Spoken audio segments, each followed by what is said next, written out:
સ્વામિનારાયણ સ્વામિનારાયણ સ્વામિનારાયણ સ્વામિનારાયણ સ્વામિનારાયણ સ્વામિનારાયણ સ્વામિનારાયણ સ્વામિનારાયણ સ્વામિનારાયણ સ્વામિનારાયણ સ્વામિનારાયણ રામ મહારાજની જય.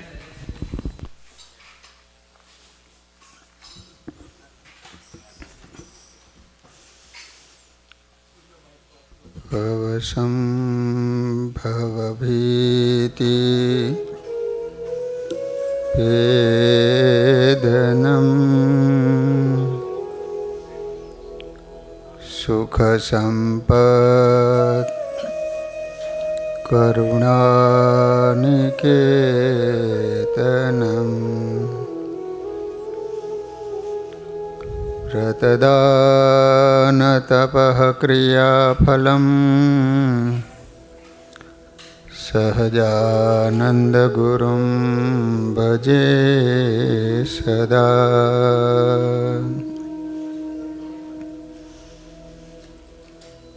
ઓમ અવતારિણે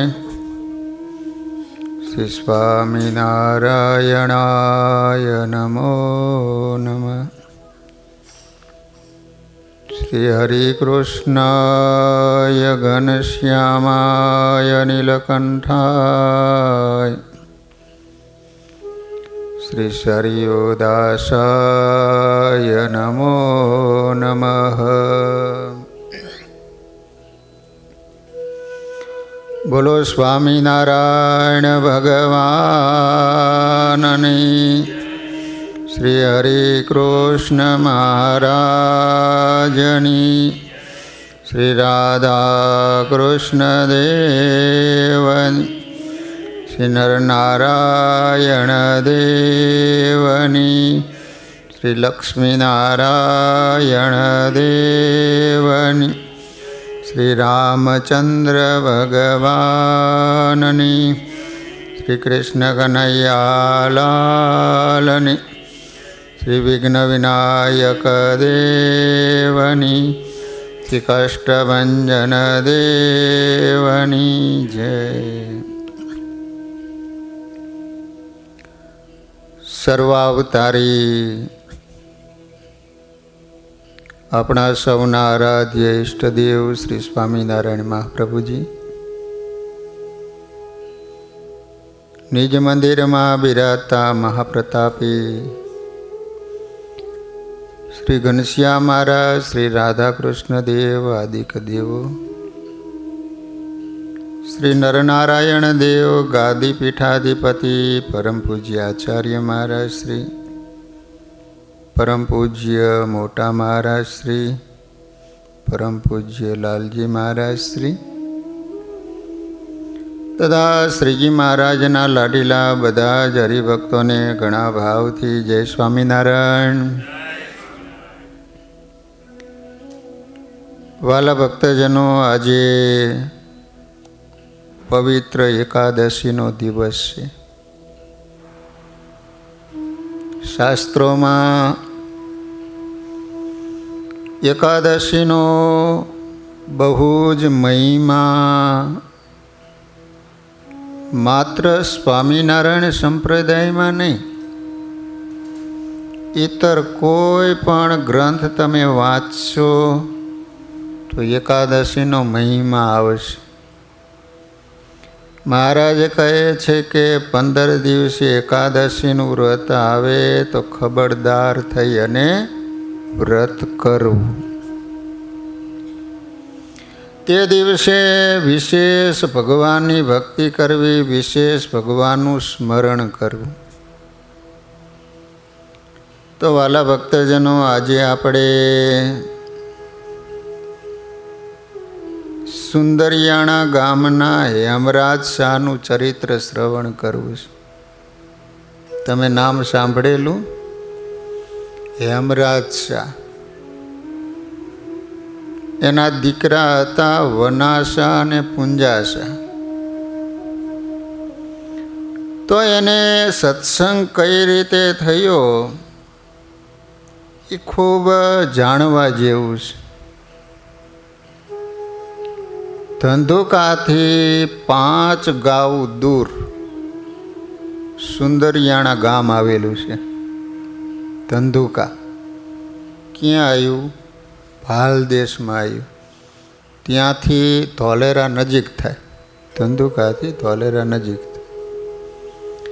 તો સંવંત 1864ની સાલમાં શ્રીજી મહારાજ દરબાર શ્રી ડોસા ખાચરના દરબારમાં પધારેલા. 1864ની સાલમાં. તો સુંદરિયાણા ગામમાં ડોસા ખાચર હતા. ત્યારે ડોસા ખાચરે પોતાના કામદાર વના શેઠ અને પૂંજા શેઠને ઘેર જઈને કહ્યું કે અમારા ગુરુ સ્વામિનારાયણ ભગવાન પધાર્યા છે, દર્શન કરવા ચાલો. શેઠ કે જો સ્વામિનારાયણ ભગવાન હોય તો એમના ચરણમાં 16 ચિહ્ન હોવા જોઈએ, અને એ અમને કયા વિના એમની મેળે બતાવે તો અમે બ્રહ્મ સંબંધ લઈએ. વળી આ કોઠી ઉપર 3 ચોફાડ પડ્યા છે. ચોફાડ એ માગી લે તો તમારા ગુરુ ભગવાન સાચા. આવો સંકલ્પ કરીને દર્શન કરવા ગયા. તે સમયે શ્રીજી મહારાજ સભામાં પાટ ઉપર બિરાજમાન થઈ ઉપદેશ આપી રહ્યા હતા.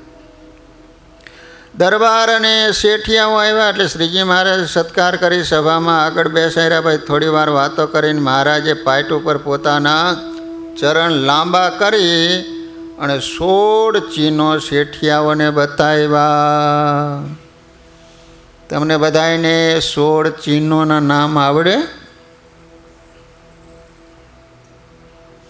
તો સામુદ્રિક શાસ્ત્રમાં એવું લખ્યું છે કે જેના ચરણમાં 16 ચિહ્ન હોય એને સર્વોપરી ભગવાન કહેવાય. જો ભગવાનના સમયે પણ મહારાજ ઘણા બધા સંતો અને ભક્તોને રાજી થઈ અને કપડા ઉપર ચરણારવિંદ પાડી આપતા હતા. આજે પણ સ્વામિનારાયણ સંપ્રદાયમાં હજારોની સંખ્યામાં ચરણારવિંદ છે. તો ઘણા બધા ચરણારવિંદની અંદર એ 16 ચિહ્નોના નિશાન પણ દેખાય છે.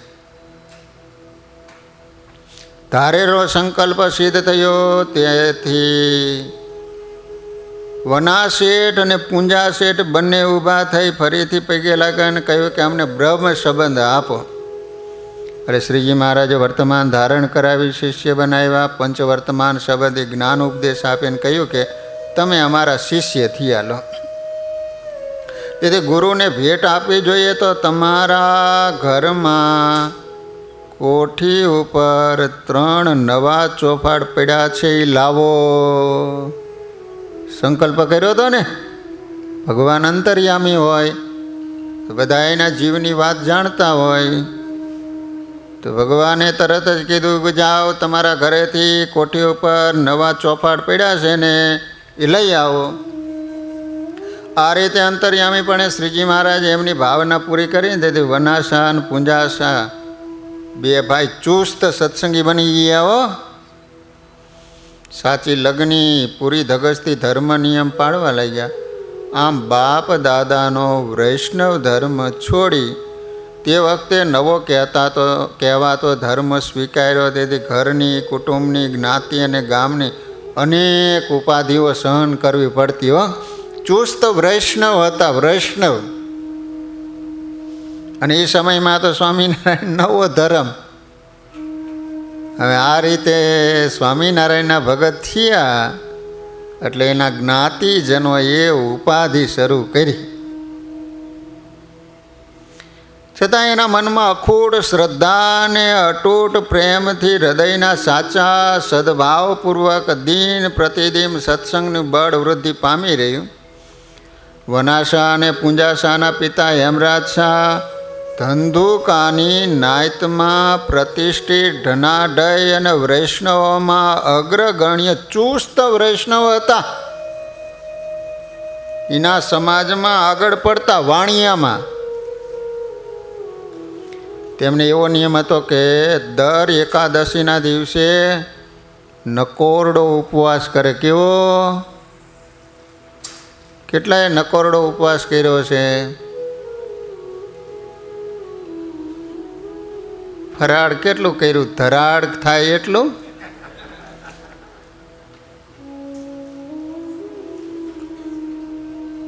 વિચાર કરો કે આ શેઠિયા નાયતના આગેવાન ચુસ્ત વૈષ્ણવ દર એકાદશીએ નકોરડો ઉપવાસ કરે. નકોરડો ઉપવાસ એને કહેવાય કે પાણી પણ પીવે નહીં. આ એને નકોરડો ઉપવાસ કહેવાય. સુંદરિયાણાથી 1 મણ ઘી સાથે લઈ 5 ગાઉ પગે ચાલી ધંધુકા જઈ રાત્રિના 12 વાગ્યા સુધી મરજાદીઓ સાથે ધૂન કીર્તન બોલી જાગરણ કરવું. બારસના દિવસે સવારે મણ ઘીના સાકરિયા લાડુ શ્રદ્ધાથી મરજાદીઓને જમાડવા. વિચાર કરો કે ત્યાં જઈ અને બધા એના જ્ઞાતિજનોની પાસે 12 વાગ્યા સુધી ધૂન કીર્તન કરવાના. અને બારસના દિવસે 1 મણ ઘી સાકરિયા લાડુ, ખાંડ નહીં, સાકર નાખવાની અને બધાને જમાડે. એ ઉપરાંત તેઓ ક્ષય, પિત્ત વગેરે ભયંકર દર્દો મટાડી શકે ને એવા ઉત્તમ વૈદ હતા. વૈદ નાડી પરખું, આમ નાડી પકડે ને તો કહી દે કે તમને આ રોગ છે એમ. તેથી સેવાભાવી ઘણો પરોપકાર કરતા. આવી એમની ઉદારતા અને મહિમા, પ્રેમ અને શ્રદ્ધા હતા ને એથી આખી નાયતમાં એક ધર્મનિષ્ઠ દાનેશ્વરી પ્રમાણિક તરીકે સારી ખ્યાતિ હતી. પોતાના પુત્રોએ આમ અચાનક અન્ય ધર્મ સ્વીકાર્યો હતી. હેમરાજ શાહના મનમાં ઘણું દુઃખ થયું, પરંતુ બધો વ્યવહાર છોકરાઓ હસ્તક હતો, તેથી પોતે કંઈ વિશેષ કહી શકતા નહીં. જોકે હેમરાજ શાહ મનમાં બહુ મૂંઝાતા, અકળાતા, પણ શૂરવીર પુત્રો વિવેકથી નિર્માનીપણે પિતાની મર્યાદા સાચવી સત્સંગના બધા નિયમો મક્કમતાથી પાળી રહ્યા હતા. પિતા પણ વહેલી તકે સત્સંગી થાય એવી વિચારણા કરી કુશળતાથી ધીરજપૂર્વક સર્વ ક્રિયા કરતા. પિતાને પુત્રો તરફથી પૂર્ણ સંતોષ હતો, એટલે ઘરમાં ઘણી શાંતિ રહેતી. પરસ્પર કોઈ અથડામણ થાય એવા પ્રસંગો ઉપસ્થિત થતો નહીં. હવે બંને દીકરા સ્વામિનારાયણ ભગવાનના ભગત બન્યા. એના બાપા ચુસ્ત વૈષ્ણવ, પાછા એની નાયતમાં આગેવાન, અને પાછા દાનેશ્વરી એવા, પ્રામાણિક પણ એવા. હવે છોકરાઓ સ્વામિનારાયણ કરે અને બાપાએ બધું છોકરાઓને સોંપી દીધેલું, એટલે ગમે કે ન ગમે પણ છોકરાને કશું કહી શકે નહીં. હવે આ બાજુ બંને દીકરાઓ વિચાર કરે કે હવે બાપાને સત્સંગના રંગે રંગવા છે, પણ હવે કરવા કઈ રીતે સત્સંગી એમ. પોતાને કોઈ ઉત્તમ વસ્તુની પ્રાપ્તિ થઈ હોય અને એનો આસ્વાદ કે ઉપભોગ સજ્જન પુરુષો કેવળ એકલા નથી કરતા, બીજાને પણ લાભ મળે એવી વ્યવસ્થા કરે. એ જ રીતે આ જીવાત્મા મુક્ત થઈ અવિનાશી પદને પ્રાપ્ત કરી શકે એવા મહાપુરુષ ભેટે એવું યથાર્થ જ્ઞાન થયા પછી મુમુક્ષુ પુરુષને એવી ઉત્કંઠ ઈચ્છા થાય કે સંસાર ચક્રમાં અનાદિકાળથી દુઃખ પામતા જીવો મારી પેઠે સત્ય જ્ઞાન મેળવી સદા સુખી થાય તો સારું. શું કીધું? કોઈ સરસ મજાની મીઠી ચીજ ચાખી હોય તો પછી એને એમ થાય કે બીજાને પણ આ ખવડાવું, આટલી સરસ મજાની મીઠી ચીજ છે. તો જેને ભગવદ સ્વરૂપની પ્રાપ્તિ થઈ છે તો એને વિચાર આવે કે બીજાને પણ ભગવાનની ઓળખાણ કરાવી અને જન્મ મરણ લખ 84ના જે ચક્રાવ છે એમાંથી મુક્તિ અપાવીએ. હવે વિચાર કરે છે કે બાપાને સ્વામિનારાયણ ભગવાનની ઓળખાણ કઈ રીતે કરાવી. એમાં બન્યું એવું કે 1874ની સાલમાં યોગીરાજ સદગુરુ ગોપાળાનંદ સ્વામી સુંદરિયાણા પધરાયા. 64માં સત્સંગ થયો દીકરાને. 10 વર્ષ પછી ગોપાળાનંદ સ્વામી આવ્યા. બંને ભાઈઓ પ્રસન્ન થયા, પોતાના બધા વિચારો સ્વામીને કહ્યા. સ્વામી કે શેઠને અહીં બોલાવી લાવો તો તમારી ઈચ્છા પૂરી થઈ જશે. દીકરા કે બાપા આવે નહીં હો, ચુસ્ત વૈષ્ણવ છે, એની પાસે તો સ્વામિનારાયણનું નામ નથી લેવાતું. તો ગોપાળાનંદ સ્વામી કે તમારો બાપો મારી પાસે આવે નહીં તો પછી સત્સંગી કઈ રીતે કરવો? અહીંયા લઈ આવો તો વાત કરીને કરાવું. તો કે સ્વામી મારા બાપા આવે એક શરતે. બોલો. મારા બાપા છે ને વૈદ છે,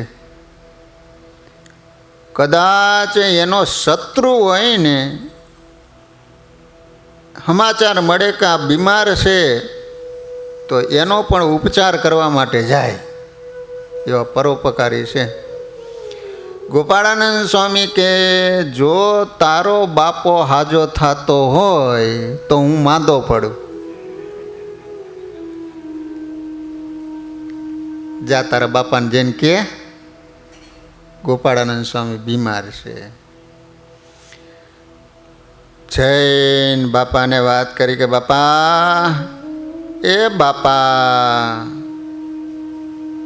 તમને સ્વામી બોલાવે છે. શું બોલ્યો? સ્વામી? સ્વામી તો એક વલ્લભ, બીજા બધા બાવા. દીકરા કે બાવા તો બાવા, પણ ગોપાળાનંદ સ્વામી બીમાર છે. ત્યાં બીમાર છે એ વાત સાંભળી તરત જ એ સમયના ઓલા વૈદ છે ને પેટી રાખતા, પેટી લઈને ઉપડ્યા હો. તે ગોપાળાનંદ સ્વામી સૂતા હતા ત્યાં જઈ અને શેઠ આમ નાડી તપાસવા લઈ ગયા. ત્યાં તો સ્વામીએ યોગના અલૌકિક ઐશ્વર્યથી નાડી ખેંચી લીધી, એટલે ચાલતી નાડી બંધ, જાણે મળદું પડ્યું હોય ને, શ્વાસ બંધ, આમ ધબકારા બંધ. ધબકારા બંધ હોય એટલે મંગળદાસ શું થાય? રામ બોલો ભાઈ રામ, છોડી દ્યો ગામ.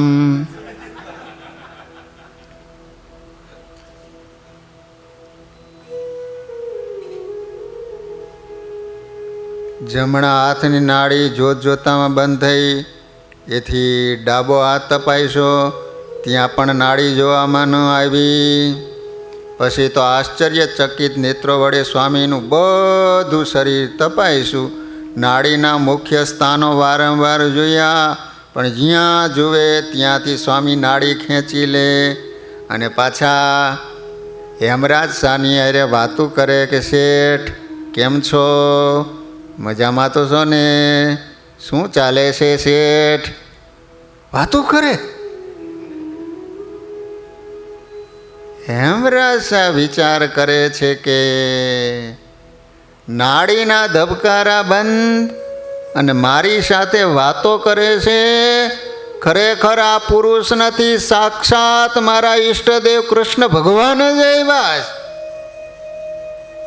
સીધા પગમાં પડી ગયા અને દંડોત કરવા માંડ્યા. તમે તો મારા ભગવાન છો, ભગવાન. ગોપાળાનંદ સ્વામી કે બાપા હું ભગવાન નથી, હું તો સ્વામિનારાયણ ભગવાનની પાસે 500 સાધુ છે ને એમાં મારો છેલ્લો નંબર આવે. ભગવાન તો સ્વામિનારાયણ છે. અને ભાઈ ગોપાળાનંદ સ્વામી એવી વાતો કરી ને એવી વાતો કરી. ભાઈ ગોપાળાનંદ સ્વામી વાત કરે ને અસર ન થાય ને તો એ મચ્છુનો પાણો કરતાં પણ વધારે કઠોર કહેવાય. એ લોધિકા ગામના અભેસિંહ કેવા, એના બાપા ચુસ્ત સત્સંગીના, માંસાહાર કરે, દારૂ પીવે. બાપા એમ કે આજે એકાદશી છે, બટા એકાદશી કરજે. તે મારો જંગલમાં જાય, પંખીને મારી જીભ કાપી ડીશમાં મૂકીને બાપાને કે લ્યો બાપા ફરાળ કરો. આવો નફટ છોકરો. પણ ભાઈ ગોપાળાનંદ સ્વામીની નજર પડીને કેવા ભગત થયા, વિચાર તો કરો. કેવી વ્યક્તિ હતી, કેટલી ઊંચ કક્ષાએ સ્વામીએ પહોંચાડી દીધા. સવારે 6 કલાકે 6 વાગે ભગવાનના ધ્યાનમાં બેસે, બપોરના 12 વાગે ઊભા થાય, આવા ભગત બન્યા. એ ગોપાળાનંદ સ્વામી. સારંગપુરમાં હનુમાનજી મહારાજ પધરાવ્યા, એ ગોપાળાનંદ સ્વામી. હેમરાજ શાહ ભગવાનના ભગત બની ગયા. હેમરાજ શાહ જેવા ચુસ્ત વૈષ્ણવ સત્સંગી થયા. એ જાણીને એમના કુટુંબીઓ પત્રો લખવા લાગ્યા કે તમે બાપ દાદાનો વૈષ્ણવ ધર્મ છોડી નવો ધર્મ સ્વીકાર્યો, બહુ ખોટું કર્યું, બહુ ખોટું કર્યું. તો આપઘાત કર્યો. આમ પત્રોથી ને રૂબરૂ અનેક રીતે લોકો દલીલ કરતા. એના ઉત્તરમાં તેઓ કહેતા કે સહજાનંદ સ્વામી વિષ્ણુનો અવતાર છે, તેનો હું દાસ થયો છું, તેથી હું પણ વૈષ્ણવ છું. શ્રી વલ્લભાચાર્ય તથા વિઠ્ઠલનાથજી પ્રગટ થયા ત્યારે આપણા વડીલો બાપ દાદાનો ધર્મ છોડીને તેમના શિષ્ય થયા. એ રીતે મેં પણ સમજીને શીર્ષાટે સત્સંગ સ્વીકાર્યો છે. આપણા બાપ દાદા પહેલાં તો કોઈકને માનતા એ છે ને, પછી વલ્લભાચાર્યજી પ્રગટ થયા તો એ બધું છોડીને એમના આશ્રિત થયા હતા. મેં ખોટું શું કર્યું છું કે? માટે હવે પછી કોઈ દિવસ સત્સંગ છોડી દેવાનું લખશો નહીં હો. હું કોઈથી ડરવાનો કે દબાવવાનો નથી, તેમજ કોઈની ખોટી શરમ અગર મોહબ્બતમાં લેવા એવું નથી. તમે કહો છો કે એ તો નવો ધર્મ છે, તો ધર્મ નવો નથી, સનાતન અનાદિનો જ વૈદિક ધર્મ છે. એને કોઈ બુદ્ધિશાળી મનુષ્ય નવો ન જ કહી શકે. પરંતુ કાળ કર્મે ધર્મમાં જ્યારે ગૌણતા આવે ને ત્યારે અવતારી પુરુષો પૃથ્વી ઉપર પધારી ફરીથી એને ધર્મને દ્રઢ અને ઉજ્જવલ બનાવે. આ રીતે સહજાનંદ સ્વામીની ખુમારી ચડી ગઈ હોય હેમરાજ શાહને. હવે બન્યું એવું કે હેમરાજ શાહ સત્સંગી થયા. એ અરસામાં વૈષ્ણવના આચાર્ય સુંદરિયાણા પધારેલા. એને એમ સાંભળ્યું કે આપણા શિષ્ય હેમરાજ શેઠ શ્રીમંત સેવાભાવી મોટી રકમ ભેટ ધરશે. ત્યાં તો કોઈએ કહ્યું એ તો સત્સંગી થઈ ગયા છે, તેથી તમારી પધરામણી નહીં કરાવે, તેમજ ભેટ પણ નહીં ધરે. આવી વાત સાંભળીને એને સન્માન અને પ્રસાદી પાણી આપીને પોતાનું કામ સાધવા વિવિધ પ્રકારના મીઠાઈના હાથ ટોપલા શેઠ હેમરાજ શાહના ઘેરે મોકલા. શેઠ સમજી ગયા કે મને છેતરવા માટે યુક્તિ રચી છે હો, એટલે પ્રસાદ તુરત પાછો જ મોકલી આપ્યો, ભેટ પણ ન આપી. તેથી ગોસાઈજી મહારાજ નિરાશ થઈને દિલગીર થઈ ગયા. પછી ધંધુકા જઈને મોઢ વણી જ્ઞાતિમાં શેઠિયાઓને ભેળા કરીને બધી હકીકત કંઈ સંભળાવી. અંતરમાં અતિ ઉદાસ થઈને કહ્યું કે સારા શ્રીમંત વૈષ્ણવ હતા, એને વાળી લીધા.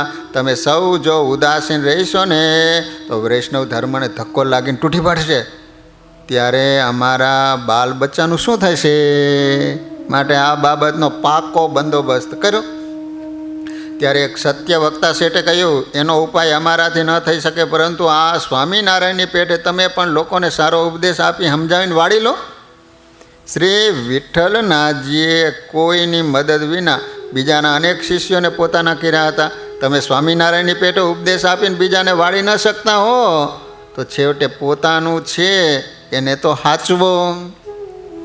આ પ્રમાણે પેલા શેઠની વાત સાંભળીને ગોસાઈજીએ કહ્યું કે ભાઈ, સ્વામિનારાયણે તો કંઈક વેદાંતિ, જૈન અને મુસલમાન શુદ્ધાને શિષ્યો કર્યા. એવી શક્તિ અમારામાં હોત તો તમારી મદદ માગત નહીં. અમે બનતો ઉપાય કરી ચૂક્યા છીએ, માટે અમે પાકો નિર્ણય કરી સત્સંગીઓને નાયત બહાર મૂકો. આ રીતની અતિ દુરાગ્રહ ભરી ગોસાઈજીની વાત સાંભળી સૌ શેઠિયાઓએ કહ્યું કે એવા આબરૂદાર શેઠને અમારાથી નાયત બહાર મૂકી શકાય નહીં. અત્યારે એમને કોઈથી કહી શકાય એમ નથી, પણ તમારી વાત ધ્યાનમાં રાખી કોઈક વખતે એમ કરીશું.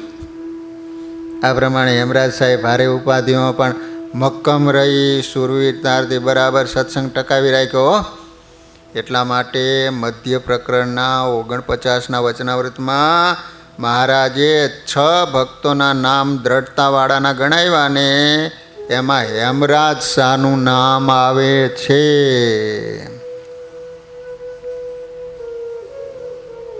હેમરાજ શાહ અક્ષરવાસી થયા.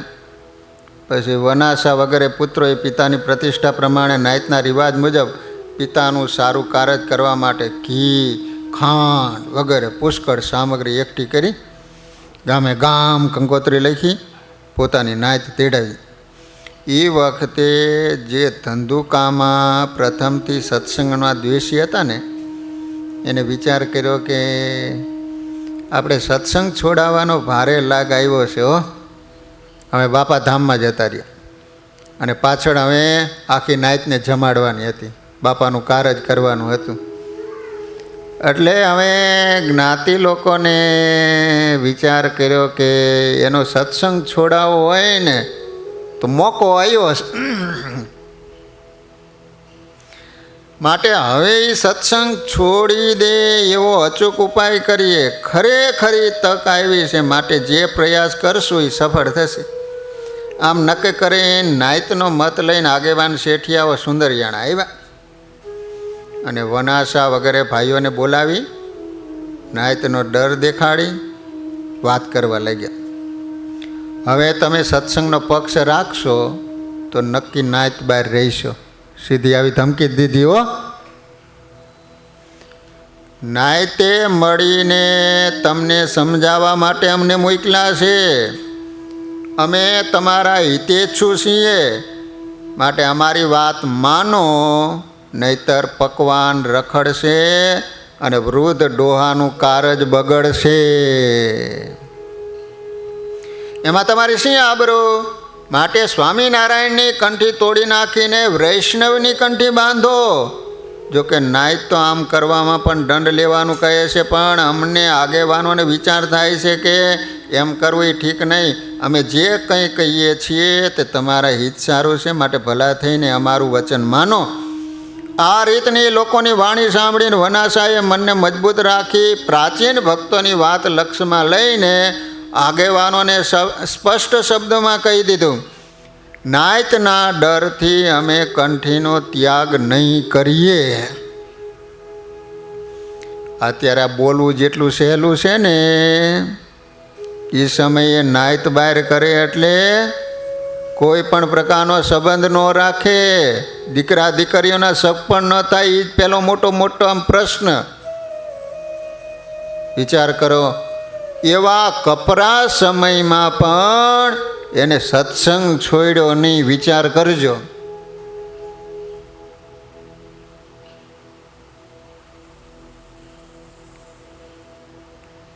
સત્સંગ છે ને એ તો માથા સાટે છે.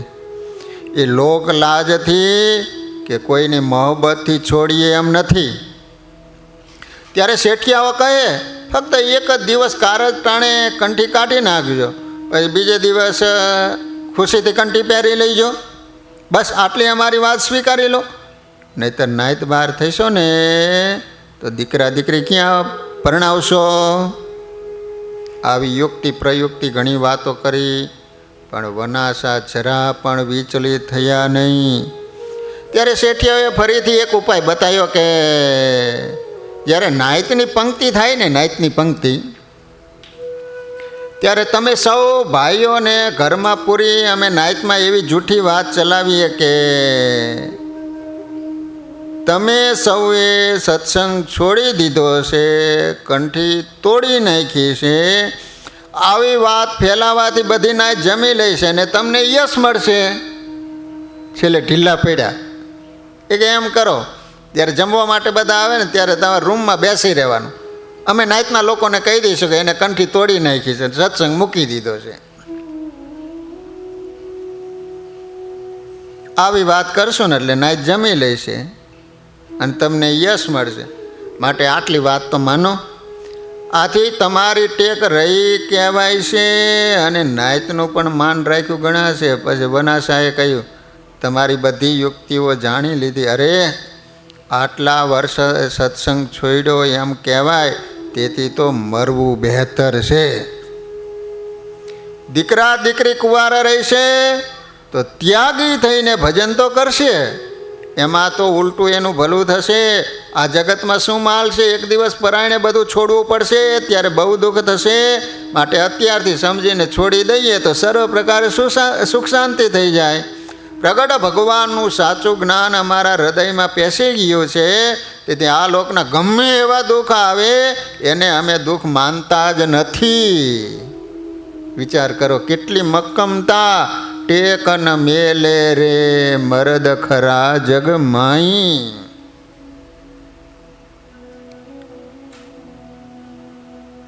લોકે કદાચ છોકરીઓ નહીં મળે તો સાધુ થઈ જઈશું, પરંતુ એ તો અમારો થઈ ચૂક્યો છે.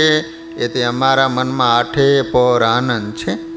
એ રીતની વનાસાની વાણી શ્રવણ કરી પેલા શેઠિયાઓ રિસાઈને ચાલી નીકળ્યા. ધંધુકા જઈને એમણે ગામે ગામ કાગળો લખી નાખ્યા કે જે કોઈ હેમરાજ શાહના કારજમાં જમવા જશે તો તે નાયત બહાર ગણાય છે. પાકા પાયે થઈ ગયો. નાયતમાં કાગળો લખાઈ ગયા. આવો નાયતનો પાકો નિર્ણય જાણી કોઈ જમવા ગયું જ નહીં. બાપાના કારજ માટે આખી નાયત જમે એટલું જમણવાર કર્યું, પણ કોઈ માણસો જમવા જ ન ગયું. તેથી વિક્રમ સંવંત 1880ની સાલથી વનાસા અને પુંજાસાનું આખું કુટુંબ સત્સંગ અર્થે નાયત બહાર મૂકવામાં આવ્યું. હઠે ભરાયેલી નાત હેમરાજ શાહના કારજમાં જમવાનું આવી, છતાં એના પુત્રોને કોઈ પણ પ્રકારનો શોક ન થયું, દુઃખ ન થયું. બોલો. પરંતુ સાધુ સત્સંગીઓ અને શ્રીજી મહારાજને સાચા સગા જાણી પોતાના પુત્ર હીરાશા તથા ભત્રીજા ભગાશાને ગઢપુર શ્રીજી મહારાજને વિદિત કરીને તેડી લાવવા માટે મોકલ્યા. આ બાજુ જ્ઞાતિના લોકો આવ્યા ને, એટલે એનો દીકરો હતો હીરો અને એનો ભત્રીજો હતો. એને કીધું કે બેટા તું અત્યારે ને અત્યારે ગઢપુર જા. અને સ્વામિનારાયણ ભગવાનને બધી વાત કરી. ગઢપુર આવી એમણે બધી વાત કરી તો સ્વામિનારાયણ ભગવાન સુંદરયાણા વસંતનો સમયો કરવા પધારો એમ શ્રીજી મહારાજને પ્રાર્થના કરી.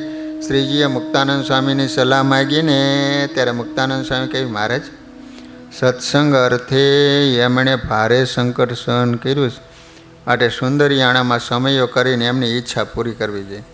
પછી એ જ વખતે સમયાનું નક્કી કરી તુરત કંકોત્રીઓ લખી નાખી અને ઉત્સવમાં ઉપયોગી સાધન સામગ્રીની તૈયારી કરવા આનંદ સ્વામીને શેઠિયાઓ સાથે મોકલ્યા. ત્યાર પછી 500 પરમહંસો અને કુટુંબ સહિત દાદા ખાચર વગેરે સત્સંગીઓ સાથે શ્રીજી મહારાજ સુંદરિયાણા પધાર્યા અને ત્યાં ભારે ઉત્સાહપૂર્વક વસંત પંચમીનો સમયો કર્યો. સુંદરિયાણા અને ધંધુકાની તરફ બ્રાહ્મણોને આમંત્રણ આપી અને 84માં બોલાવેલા.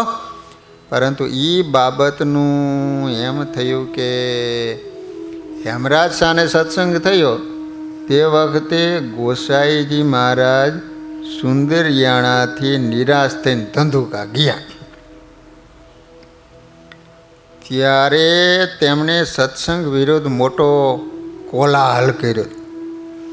એમાં સત્સંગી બ્રાહ્મણોને કંઠી તોડી નાખવા દબાણ કરેલ, પણ સત્સંગી બ્રાહ્મણોનું બળ હતું તેથી કોઈએ વાત માની નહીં. એટલે શેઠિયાઓને કહી બ્રાહ્મણોની 84 બંધ કરી.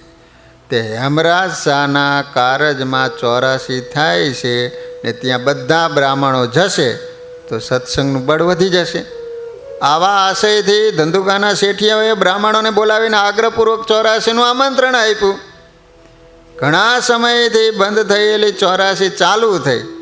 જાણીને બ્રાહ્મણો સુંદરિયાણા નહીં જતા ધંધુકે 84માં રોકાઈ ગયા. પણ જે ખાસ સત્સંગી હતા ને તેઓ તો સુંદરિયાણા જ ગયા.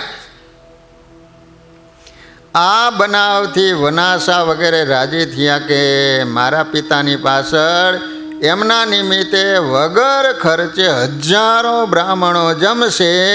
એના યશ અને પુણ્યનો ભાગીદાર હું પણ થઈશ. આ પ્રમાણે વનાસા વગેરે ભાઈઓના સદભાવથી એ વસંતનો ઉત્સવ પુણ્ય કાર્યના પ્રભાવથી ભારે ભાવે પણ દરેકનું વલણ સન્માર્ગ તરફ વળ્યું. દેશ પ્રદેશના હજારો સત્સંગીઓ આવ્યા. 6-7 દિવસ સુધી વિવિધ મિષ્ટાનો પુષ્કળ પ્રમાણમાં બનાવી શ્રીજી મહારાજ પોતે વારંવાર પંક્તિમાં ફરીને સૌને આગ્રહ કરીને જમાડતા હતા. માનવ મેદનીનો ગામમાં સમાવેશ નહીં થવાથી ગામ બહાર મંચ બાંધી મોટી સભામાં શ્રીજી મહારાજે જ્ઞાન ઉપદેશ આપી રંગલીલાઓ ભારે ઉત્સાહથી કર્યા હતા. વિચાર કરો કે એમને સત્સંગ રાખ્યો તો સ્વામિનારાયણ ભગવાન બધા સંતોને સાથે લઈને સુંદરિયાણા આવ્યા. વસંત પંચમીનો બહુ મોટો ઉત્સવ કર્યો. બોલો, ક્યાંય માણસો હમાય નહીં. અને જે કારજ માટેનું સીધું કંઈ લાવેલા હતા ને બધું ભગવાને સંતો અને ભક્તોને જમાડી દીધું. સાધુ સત્સંગીઓ સૌએ એ વખતે બરાબર રંગમાં આવી અને કથા વાર્તા, ધૂન કીર્તન અને રાસની ભારે જમાવટ કરતા હો. આખો દિવસ અને રાત્રિના 12 સુધી વિવિધ મંગલ કાર્યક્રમની વાતાવરણ બ્રહ્મભીનું બની જતું. સવારના 4 વાગ્યાથી મધુર સ્વરે ગવાતા પ્રકરણો અને પ્રભાતિયાનો પ્રભાવ પામર પ્રાણીઓને પાવન કરતો હતો. દ્રઢ નિષ્ઠા, પૂર્ણ શ્રદ્ધા અને ઉદાર ભાવનાથી સુંદરિયાણામાં ઉજવાયેલો વસંતનો મહોત્સવ સત્સંગના ઇતિહાસમાં સર્વશ્રેષ્ઠ ગણાયો છે. વિચાર કરો, એ નાનો મોટો નહોતો, બહુ મોટો. સ્વામિનારાયણ ભગવાને મોટા મોટા ઉત્સવ સમયા કર્યા ને એની અંદર ગણતરી થાય એવો ઇતિહાસમાં રચાયેલો.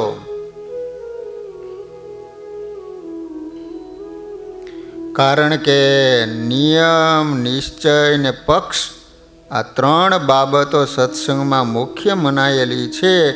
એ ત્રણેયના સુમેળનો પ્રત્યક્ષ અનુભવ એ સમયે થયો. સત્સંગ અર્થે મરી મટવું કે કુરબાન થઈ જવું એવી દ્રઢ ભાવના દરેકના હૃદયમાંથી વખતે પ્રગટી હતી. સાચા સુરા રે જેના વેરી ઘાવ વખાણે. તો એ વખતે પણ સંતો એવી બળમાં વાતો કરીને કે તમે વિચાર કરો કે હેમરાજ શાહીએ નાયતની આટલી બધી ઉપાધિ, આટલા દુઃખ આપ્યા છતાંય પણ એને શિર સાટે સત્સંગ રાખ્યો. માટે સ્વામિનારાયણ ભગવાન કહે છે કે જેની અંદર 3 વાના હોય એને ભગવાનનો પાકો ભગત કહેવાય. ક્યાં 3 વાના? નિયમ, નિશ્ચય અને પક્ષ. નિયમ કોને કહેવાય? પંચવર્તમાન, એને નિયમ કહેવાય. ક્યાં પંચવર્તમાન? દારૂ, માટી, ચોરી, અવેરી, વટલું નહીં ને. નિશ્ચય કોને કહેવાય? નિશ્ચય એટલે શું? બધા નિશ્ચય કરો. નિશ્ચય એટલે શું? કયો જોઈ? નિશ્ચયનો અર્થ થાય છે દ્રઢ કરવું, પાકું કરવું. નિશ્ચયનો અર્થ થાય છે પાકું.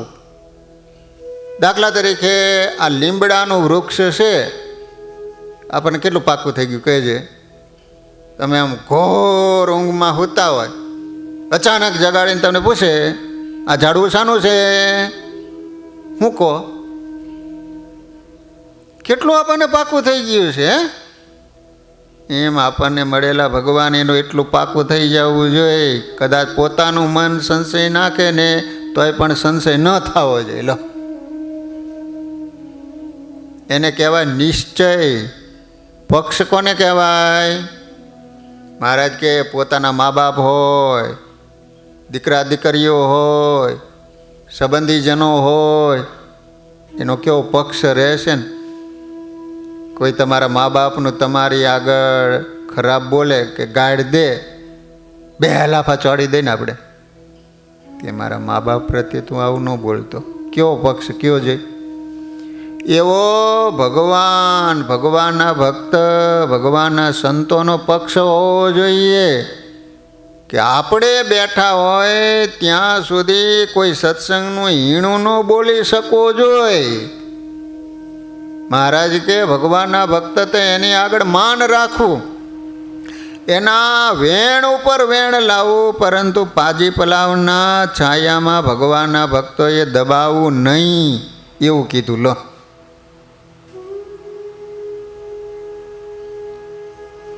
એવા શૌર્ય અને સદવર્તનની છાપ જે કાર્યથી દરેકના હૃદય ઉપર પડે એ જ સાચું કાર્ય અને એ જ ખરો મહોત્સવ. પામર કે પાપી જીવાત્માના જીવનનો ઢાળો ફરી જાય અને નિર્દોષ અને નિષ્કામ થઈને પ્રભુપરાયણ બની જાય એવો પાવર મહોત્સવમાં મળેલા મહાપુરુષો ઉત્પન્ન ન કરી શકતા હોય તો એ બધો પ્રયાસ તદ્દન વ્યર્થ છે. શું કીધું? મહોત્સવની ફળભૂતિ એ કે જીવનની અંદર કંઈક એવી કુટેવો હોય, ખરાબ સ્વભાવ હોય, કોઈ વ્યસનો હોય તો એમાંથી માણસ મુક્ત બને. હા, નગર કરોડો રૂપિયાના આવડા મોટા ઉત્સવ કરે ને એમને એમ બધું હાલ્યા જ કરતું હોય, કશું સુધારો થાય જ નહીં, તો શું કરવાનું કયો? હલો, શ્રીજી મહારાજે એ જ હેતુથી સત્સંગમાં સર્વત્ર સદાને માટે સમયા ઉત્સવની પ્રણાલિકા ચાલુ કરી.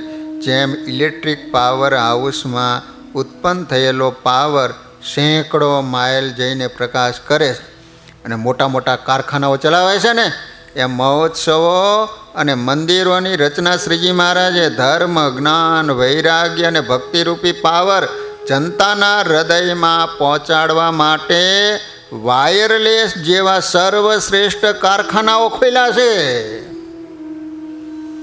તે હવે ખોટકાઈ ન જાય અને જનતા પર અસર કરે તેવો ધર્મરૂપી પાવર સર્વત્ર પહોંચાડી શકે એવા સારા રૂપમાં રાખવા એ સત્સંગના આગેવાનોનું મુખ્ય કર્તવ્ય છે.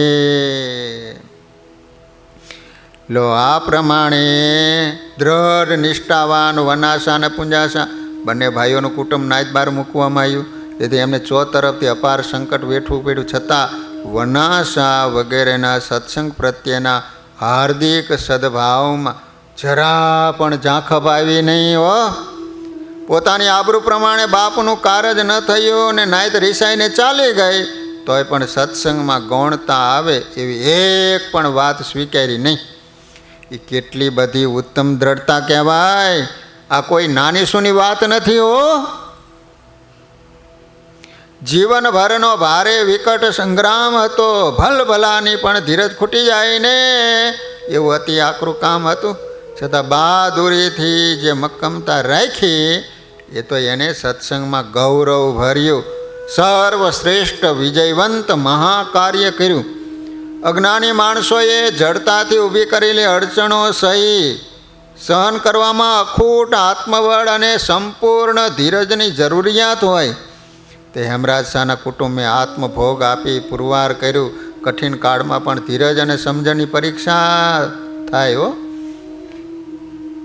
હેમરાજ શાહના પુત્રો વનાસા, પુંજાસા અને જેઠાસા, એમાં જેઠાસા સત્સંગ છોડી નાયતમાં પડી ગયા. 3 છોકરા હતા એને.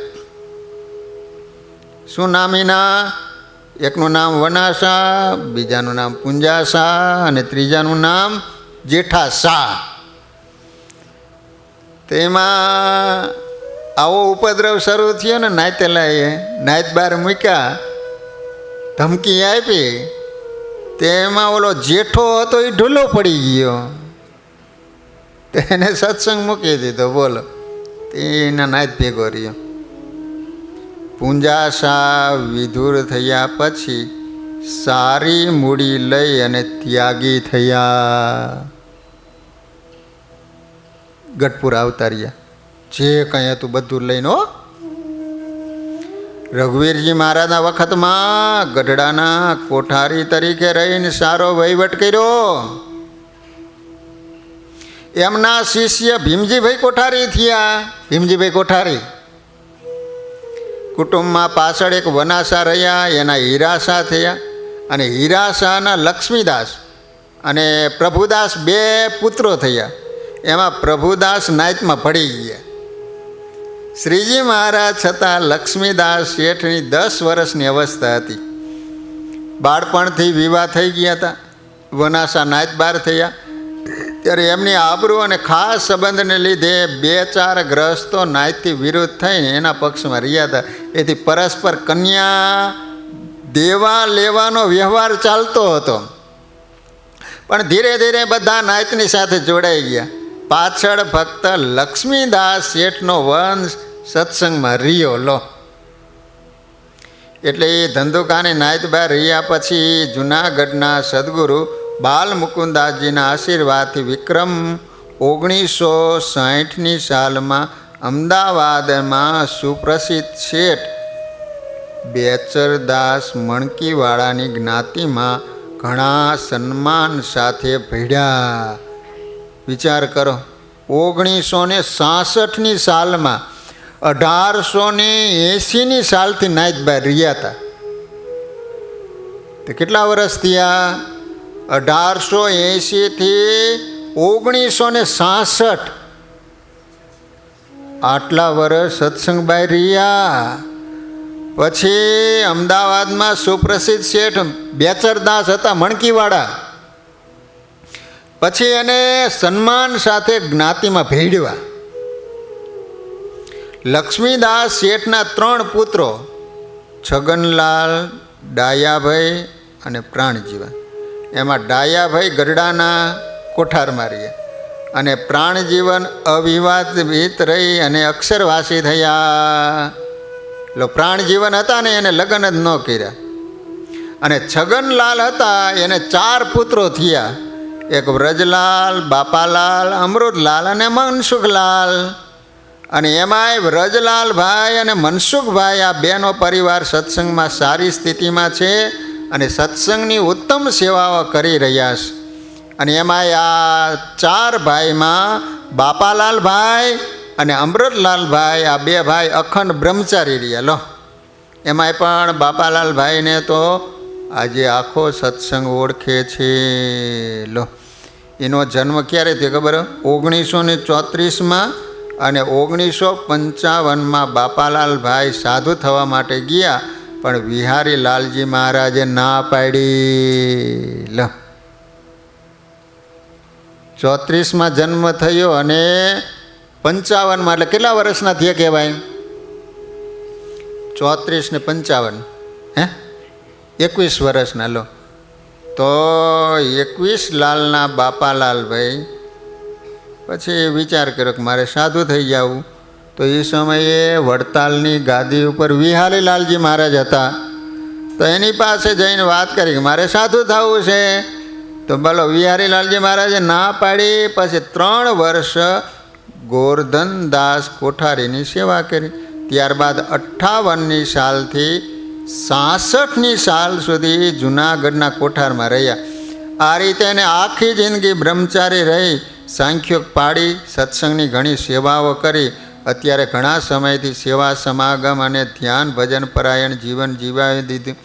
અને 76ની વર્ષની ઉંમરે પણ સત્સંગના બધા નિયમો બહુ કડકપણે પાલન કરતા હતા. હો કહેવાય છે કે એના ભત્રીજા ઘનશ્યામભાઈ વગેરે ભાઈઓ બાપાલાલભાઈની સારી સેવા કરે છે. વિચાર કરો કે આ રીતે સુંદરિયાણા ગામના કોણ હતા? હેમરાજ શાહ. એમને કોને સત્સંગ કરાયો? ગોપાળાનંદ સ્વામીએ. એના 2 દીકરાનું નામ શું? હેમરાજ શાહ. એમના દીકરા 2 વનાશા અને પૂંજાશા. લો વિચાર કરો કે નાયત બહાર મૂકવામાં આવ્યા છતાંય પણ એને સત્સંગની ખુમારી એવી ચડી કે શિર સાટે સત્સંગ રાખીને ભગવાનનું ભજન કર્યું. કેટલા વર્ષ નાયત બહાર રહ્યા બોલો. આવા બધા દુઃખ સહન કરીને શિર સાટે સત્સંગ રાખ્યો તો આજે પણ અમેરિકાની ધરતી ઉપર એની કથા થાય, આપણી ન થાય. થાય આપણી વાત વાતમાં નિયમ લઈને વાત વાતમાં મૂકી દઈએ, એની કથાઓ ન થાય. શિર સાટે સત્સંગ રાખે ને એની કથાઓ થાય. તો વાલા ભક્તજનો, આજે પવિત્ર એકાદશીનો દિવસ, આજે આપણે શિર સાટે સત્સંગ રાખ્યો એવા હેમરાજ શાહનું ચરિત્ર શ્રવણ કર્યું. બીજું વાલા ભક્તજનો, ગ્રહણ આવે છે, તમને ખબર છે? આ ગ્રહણ કયું કહેવાય ખબર છે? ગોદડા ગ્રહણ આવે છે. કયું? સૂર્યગ્રહણ હોય તો દિવસનું હોય અને ચંદ્રગ્રહણ હોય તો આ પૂનમનું ગ્રહણ આવે છે, એટલે ચંદ્રગ્રહણ છે. તો ચંદ્રગ્રહણ રાત્રે 10:30 વાગે શરૂ થશે અને રાત્રે 2 વાગે પૂરું થશે. એટલે ચંદ્રગ્રહણ હોય એટલે તમારે 9 કલાક પહેલાં ખાવાનું બંધ કરી દેવાનું. એટલે દિવસના તમારે 1-1.5 વાગ્યા પછી ખાવાનું. કોઈ વૃદ્ધ હોય, નાના દીકરા હોય તો એ જમી શકે. પાણી તમે પી શકો ત્યાં સુધી તમે બધે અડી શકો, પરંતુ ગ્રહણ સ્પર્શ ચાલુ થાય પછી તમે ક્યાંય અડી શકો નહીં. એટલે વાલા ભક્તજનો, ગ્રહણના સમયે તમારા ઘરમાં જેટલી એઠી વસ્તુ હોય એ બધી કાઢી નાખવાની. મસાલા હોય, તેલ હોય, ઘી હોય, બધું ફેંકી દેવાનું. તાવડી હોય કાઢી નાખવાની, એઠી હોય ફેંકી દેવાની. હો, શું કીધું? ફ્રીજ કાઢી નાખવાનું એમ કહો? તો તમારે હવે શું કરવાનું ખબર છે? તમારે બ્લેન્કેટ પાથરીને સૂઈ જવાનું હાંજે, અને સવારે સીધા જ કપડાં સહિત બાથરૂમમાં નાહી લેવાનું. બીજો કોઈ ઉપાય જ નથી. હવે રાતે 2 વાગે છૂટે ને 2 વાગે થોડાક તમે નાહવા જઈશું, કે આખી રાત તમે થોડાક જાગવાના હતા. એટલે આ હારામાં સારું છે. શું કીધું? ભજન કીર્તન કરવા છે? કેટલા? હું તમે 2 આવશે? હાલો, અત્યારે જ આંગળી ઊંચી કરો જોઈએ. આવવાના હોય મને ખબર જ હોય ને.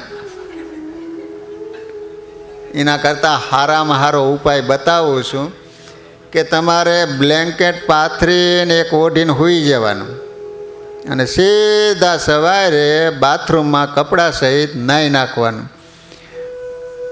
તો પહેલાં બાથરૂમમાં તમારે રૂમાલ નહીં મૂકી દેવાનો, પછી અડાય નહીં ક્યાંય, એ તો ખબર હે ને. પહેલાં રૂમાલને બધું ટીંગાડી દેવાનું બાથરૂમમાં. હા, શાસ્ત્રો તો એમ કહે છે કે જે ગ્રહણ પાડતો નથી એ વર્ષ પછી બીજું ગ્રહણ આવે ત્યાં સુધી સૂતકી ગણાય છે, એને અડવાથી સૂતક લાગે છે. લો, એટલે ગ્રહણ તો પાડવું જ પડે ખાસ. તો પૂનમનું ગ્રહણ છે, 27 તારીખે શરૂ થશે અને 28 તારીખે સવારે પૂરું થાય છે. સમજણ પડી ગઈ ને? એટલે 28 તારીખે પૂનમ છે, અને આ પૂનમ કઈ છે? રક્ષાબંધન છે. નથી ખબર તમને? રક્ષાબંધન છે. તમે વિચાર કરો, શાસ્ત્રોમાં ગ્રહણમાં દાન પુણ્ય કરવાનો એટલો બધો મહિમા, એમાં ગ્રહણ આવ્યું ને પાછું રક્ષાબંધનનો દિવસ આવ્યો. વિચાર કરો, સારામાં સારો દિવસ કહેવાય. હો, એટલે વાલા ભક્તજનો, ગ્રહણ બધા પાડજો. અને તે દિવસે જ આપણે પૂનમની શુક્રવાર જ છે ગા, તો શું કરશું આપણે? શુક્રવાર ને શનિવારનું બધું ભેગું કરી નાખો ને. હા, એ વાત સાચી કરી હો. આપણે શુક્રવારે ફાઇનલ, શનિવારની સભા બંધ રહેશે. શુક્રવારે જમણવાર ને બધું જ પરફેક્ટ. બોલો અંબે માત કી જય. ફાઇનલ થઈ ગયું. લો ચાલો તારે ભગવાનના નામ સાથે કથાને વિરામ. બોલો સ્વામિનારાયણ ભગવાન.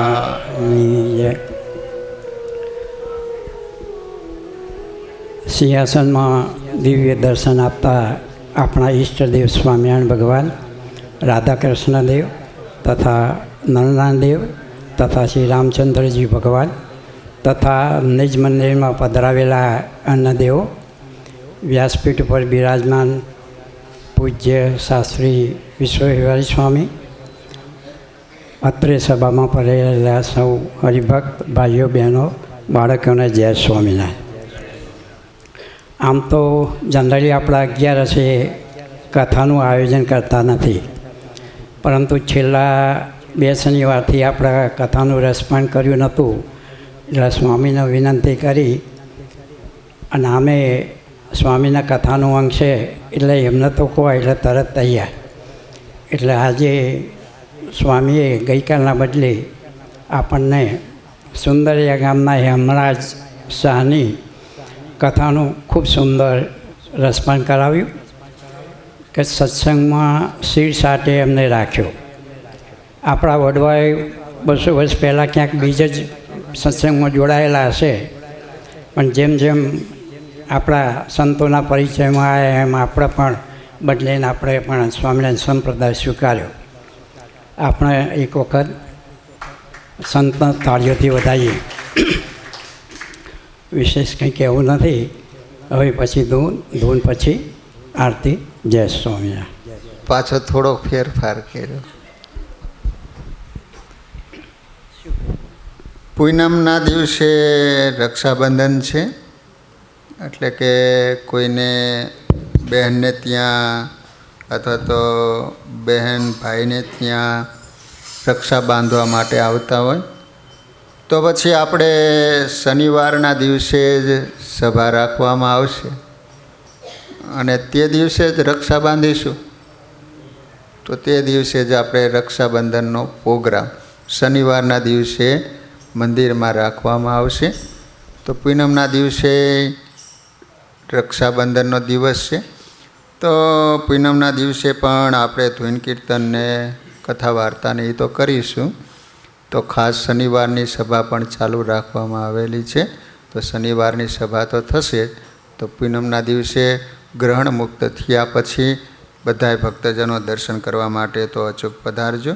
એવી બધા હરિભક્તોની વિનંતી સાથે અત્યારે ધૂન અને આરતી.